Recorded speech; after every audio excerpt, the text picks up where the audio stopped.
नमस्कार. शिल्पी lifestyle and केअरमध्ये तुमचं स्वागत आहे.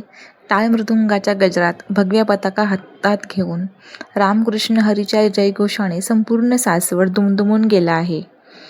लहानांपासून मोठ्यांपर्यंत सगळे या सोहळ्यात सामील झाले आहेत. आणि आता थांबा, मागोमाग येते ती संत ज्ञानेश्वर महाराजांची पवित्र पालखी. फुलांनी सजलेली, सोन्यासारखी झळाळणारी ही पालखी बघून डोळे भरून येतात. खरंच हे भाग्य फक्त सासवडकरांचंच.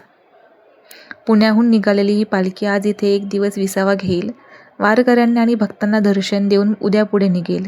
हा सोहळा बघून मनाला एक वेगळी शांती मिळते. हीच आहे आपली महाराष्ट्राची संस्कृती, आपली भक्ती.